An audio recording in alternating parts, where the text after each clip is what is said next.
Hi నమస్తే welcome to MK media.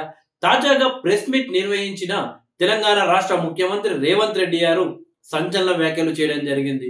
ముఖ్యంగా కేటీఆర్ ని టార్గెట్ చేస్తూ కేటీఆర్ పై విరుచుకుపడ్డారని చెప్పవచ్చు. జైలుకు వెళ్ళొస్తే సీఎం అవుతాను అని కేటీఆర్ కలలు కంటున్నాడు. జైలుకు వెళ్ళిన వాళ్ళంతా సీఎంలు అయ్యారు, నేను కూడా జైలుకు వెళ్ళొస్తే సీఎం అవుతాను అని కేటీఆర్ కలను కంటున్నట్టుంది. అందుకే ఆ రకంగా కేటీఆర్ మాట్లాడుతున్నాడు అని సీఎం రేవంత్ రెడ్డి కేటీఆర్ పై సెటైర్లు వేయడం జరిగింది.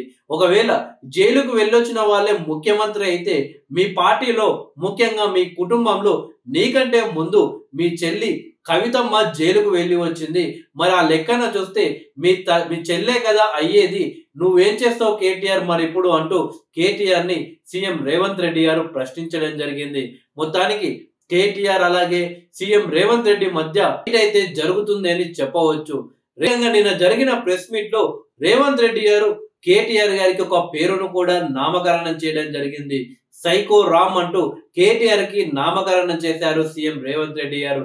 ప్రెస్ మీట్ లో మాట్లాడుతున్నంత సేపు సైకోరామ్ అంటూ రేవంత్ రెడ్డి గారు కేటీఆర్ ని టార్గెట్ గా చేస్తూ అనడం అనేది ఇప్పుడు సంచలనంగా మారింది. కేటీఆర్ కూడా అవసరం దొరికినప్పుడల్లా చిట్టినాయుడు అంటూ సీఎం రేవంత్ రెడ్డి గారిని సంబోధిస్తున్నాడు. ఇలా మొత్తానికి తెలంగాణ రాష్ట్ర రాజకీయాలు ప్రజెంట్ కేటీఆర్ అలాగే సీఎం రేవంత్ రెడ్డి గారి మధ్య జరుగుతున్నాయని చెప్పవచ్చు. మహారాష్ట్రలో ఓటమిపై కూడా రేవంత్ రెడ్డి గారు స్పందించారు.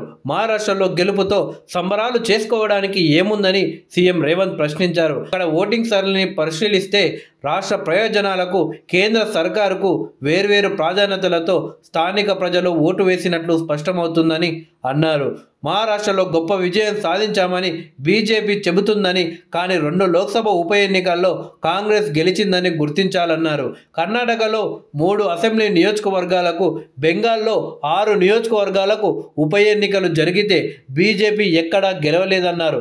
మహారాష్ట్రలో మీ ప్రభుత్వం మరోసారి నెగ్గింది, జార్ఖండ్లో తమ ప్రభుత్వం మరోసారి నెగ్గింది.